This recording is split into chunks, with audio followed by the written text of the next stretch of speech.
There's a man at a Connecticut country club right now.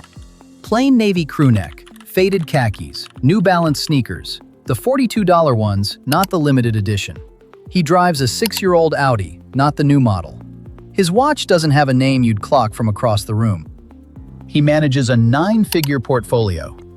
15 feet away, someone else is ordering a drink. Monogrammed LV belt, fresh Gucci loafers, an outfit that enters the room before the person does. He's been trying to get into the first guy's circle for 3 months. He has no idea he's doing everything wrong. Not morally wrong, strategically wrong, socially wrong, because in the rooms where real wealth actually moves in 2026, there is a spreading, documented, named behavioral movement, born on Reddit, spreading into finance circles, and quietly restructuring how status works, built on a single counterintuitive idea. The smartest thing a wealthy person can do right now is learn to look like they're not. It's called downcoding. And once you see it, you can't unsee it. Let's define this clearly, because the name is doing a lot of work, and I want you to understand exactly what we're talking about.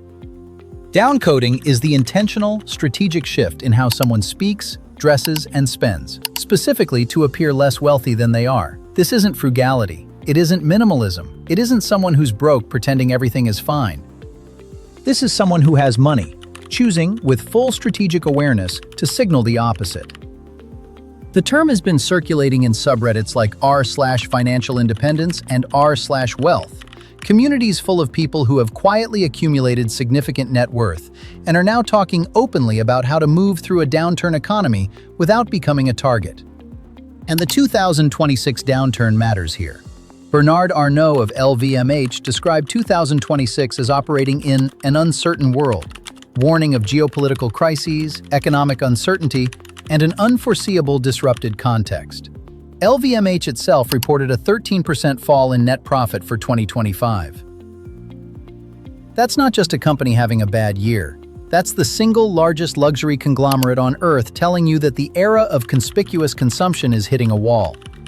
So why does downcoding emerge right now? Because wealth communities are reading the room. When broader society is under economic pressure, when people are watching grocery bills, watching their rent, watching their savings, flaunting wealth doesn't just feel tone-deaf. It becomes a genuine social liability, a safety risk, a networking handicap. Downcoding is the behavioral response to all of that. It's the playbook that says, protect the asset, protect the relationships, protect the signal. Now, here's the part that makes this fascinating from a psychological standpoint. Downcoding isn't just about hiding wealth. It's about re-encoding status. The goal isn't to look poor exactly. It's to shift the markers by which people around you read your value.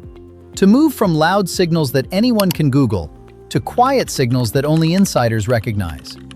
Research into silent branding shows that low-key branding paradoxically increases the signal value of products among the most valuable consumer segments, especially as the luxury market evolves from boasting wealth to signaling membership and exclusion. Think about that. Status hasn't disappeared. It's gone underground. And the people who understand the new code are pulling away from the people still playing the old game. Let's talk about what's actually happening to the brands that built their empire on visible, loud, logo-heavy status signaling, because the numbers are not subtle. Gucci's revenue dropped by 25% on a comparable basis in the first half of 2025.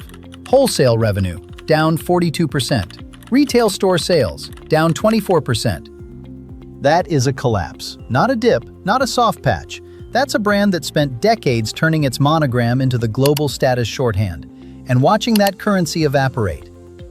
In the 2025 Best Global Brands report, Louis Vuitton fell 4.9% in brand value. Gucci dropped a dramatic 35%. And at the group level, Kering, Gucci's parent, owner of Saint Laurent, Bottega Veneta, and Balenciaga, announced a 13% drop in sales and a more than tenfold decline in net profit. LVMH posted a 4% revenue decline for the first half of fiscal 2025, with net profit sinking 22%. Their fashion and leather goods division, the largest segment, down 8%. Now, the luxury PR machine will tell you this is macroeconomic turbulence, trade tensions, China slowdown. And yes, those factors are real. but market analysis suggests the industry's own excesses of the past few years are contributing significantly to the weakness. The simpler explanation? Consumer burnout. After years of spectacle, audiences got tired of the noise. The decline of hype culture isn't a sudden collapse. It's a slow loss of effectiveness. Hype worked best when social feeds felt novel, influencer recommendations felt personal, and scarcity felt credible. By 2025, most audiences read manufactured urgency as a tactic, not a privilege. When every launch is limited, none of them are. Brand fatigue on monogrammed goods is real, measurable, and accelerating. The LV monogram, which once communicated taste, now communicates trying too hard.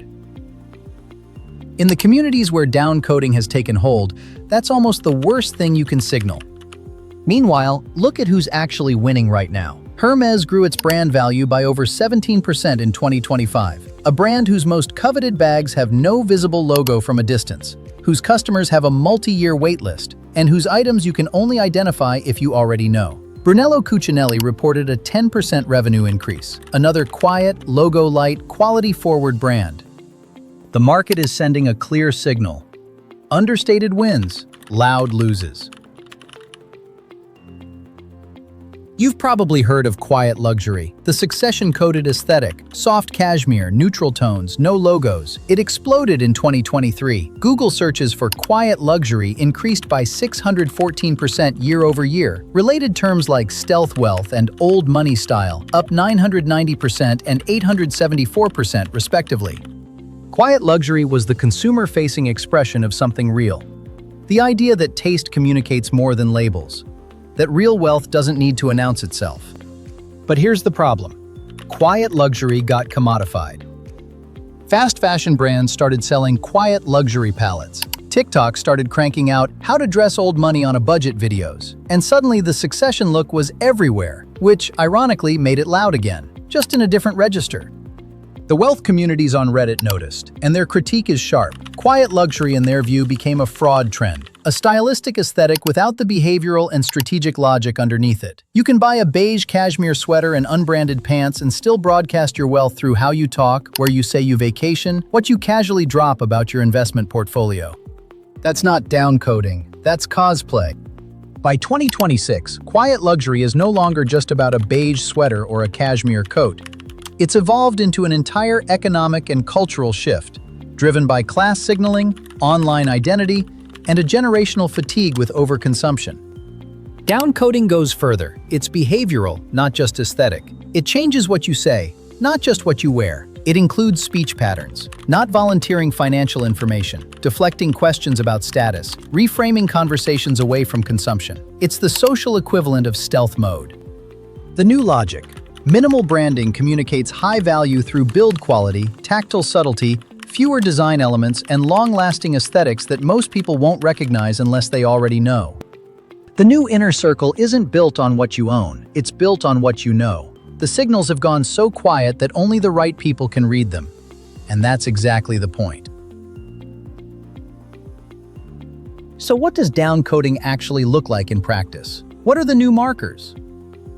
Let's start with the Reddit example that crystallizes this perfectly. Kirkland Signature. Costco's private label brand has become, in certain circles, a quiet in-joke status signal. Not because Kirkland products are luxurious in the traditional sense, but because choosing them communicates something very specific. It says, I have enough money that I don't need to spend it to prove I have money. It says, I'm in on the joke. It says, I know something you don't know about where real value actually lives. Kirkland gear has become notably popular, with new drops generating genuine consumer excitement. Not from people who can't afford better, from people who are choosing it deliberately. This is the paradox of downcoding. The signal works because it looks like the absence of a signal. The new status symbol is the absence of symbols. It's a secret handshake. If you have to ask about the brand, you're not in the club. The same logic applies to Uniqlo Selvedge denim. Selvedge is a traditional, high-quality fabric weave that most people won't notice unless they already know what to look for. The finished edge, the tight weave structure, the way it ages. Among people who know Japanese denim, Uniqlo's Selvedge line is a recognized quality signal. Costs a fraction of premium brands. But the knowledge cost is high. And that knowledge cost is the new status gate.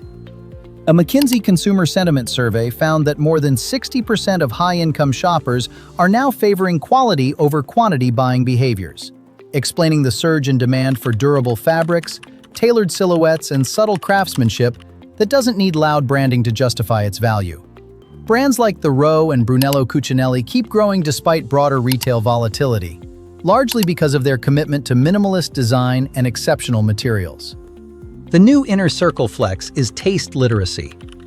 Knowing that a $90 Uniqlo Selvedge jean is better than a $400 fast luxury monogram. Knowing that a Kirkland cashmere sweater uses the same Mongolian yarn as some mid-tier luxury brands. Knowing which small batch olive oil, which independent watchmaker, which under-the-radar hotel the actually wealthy choose. Gen Z prides itself on taste that isn't obvious, owning pieces that only people who know will know. That's become a new form of social identity. Downcoding weaponizes that instinct. It turns insider knowledge into social currency and makes logo worship look, frankly, illiterate. Let's get into the actual psychology driving this, because it's more layered than rich people don't like showing off. The first layer is defensive signaling.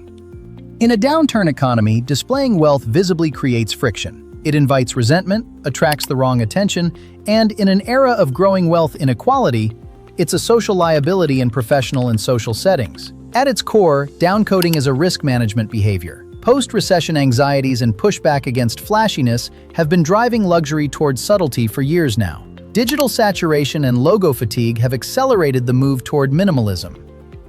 The second layer is in-group calibration. The people who matter most to high-net-worth individuals are other high-net-worth individuals, and among that group, the signals have shifted entirely. Research shows that the most expensive products often have no visible logo. Stealth-branded items from brands like Bottega Veneta, Loro Piana, and the Rowe regularly command greater prices than their logo-covered counterparts. When the most expensive products have no logo, wearing a logo signals budget luxury, the aspirational middle tier, not the real thing. The third layer is freedom. When you're not performing wealth, you're not trapped by the performance. This shift goes deeper than aesthetics. It reflects economic uncertainty, digital fatigue, and a genuine desire for authenticity over noise. And three forces are making it accelerate. Attention fatigue, because constant manufactured urgency trains people to ignore it. Trust erosion, because aggressive claims and inconsistent quality have worn people down. And value sensitivity, because when prices rise, people demand substance, not spectacle. And perhaps the most powerful driver of all, belonging. The communities forming around downcoding aren't bonding over money, they're bonding over knowing, over shared contempt for performative status, over the pleasure of being in on a joke that the logo crowd simply doesn't get. The resurgence of this aesthetic is powered not just by the ultra-rich, but by a consumer base that is exhausted. Exhausted by the churn of micro-trends, logo fatigue, performative spending, and the algorithmic sameness of fast fashion. In many ways, downcoding is a rebellion. It says, enough. Let me give you the practical framework. Whether you're wealthy, building toward wealth, or just want to operate smarter in professional and social environments, here's how downcoding actually works day to day. 1. Strip visible brand signals from your primary wardrobe. This doesn't mean cheap, it means logo-free. Invest in quality fabrics. Wool, Selvedge denim, natural linen, from brands known for construction, not marketing. Uniqlo, Patagonia, quality secondhand. Plain over-branded, always. 2. Let knowledge be the signal, not the item. When you do discuss products or purchases, show that you know why something is good. The fabric construction, the sourcing, the craft. That's the language of the real inner circle. Anyone can buy a logo. Not everyone can explain thread count, selvage weave, or why a particular tool is engineered better than its branded competitor. 3. De-escalate your speech patterns. Downcoding includes how you talk. Don't volunteer financial information. Don't anchor conversations around consumption. Ask questions. Show curiosity. The wealthiest people in most rooms are often the quietest. Not because they're shy, but because they have nothing to prove. 4. Reframe your purchases around function, not flex. 65% of luxury shoppers now consider sustainable practices before purchasing, which tells you the cultural frame around why you buy something has shifted. Buying something because it's durable, well-made, built to last, that's the new flex. Buying something because of the logo is increasingly seen as a marker of insecurity. 5. Build the inner circle signal stack. The Kirkland Cashmere, the Uniqlo Selvedge, the independent watchmaker, the grocery store olive oil that beats the branded competition in blind taste tests. Learn the metagame, the things that tell the right people you know what you're doing, without telling everyone else anything at all. The goal is not to look poor. The goal is to be unreadable to people who don't matter, and perfectly legible to the people who do. If this one hit different, like it and subscribe. Drop a comment with the first signal you're going to strip from your wardrobe. I read every one. Here's the real takeaway, and I want you to sit with this. The old status game had one scoreboard: visible consumption, logo size, car price, watch brand. It was loud, legible, and universal. Everyone could play. And that universality is exactly what killed it. The new scoreboard is private. Quiet luxury and down coding gives people a way to express status or real confidence without broadcasting it. It fits a social aesthetic built on soft confidence and private success. The brands that understood this early, Hermès, Brunello Cucinelli, The Row, are growing. The brands that didn't, Gucci, the logo-heavy tier, are losing 25% revenue and watching their brand value collapse. The market is teaching us what communities on Reddit already figured out. The most powerful thing you can do right now is learn to look like you have nothing to prove. Because that's exactly what people with everything already know.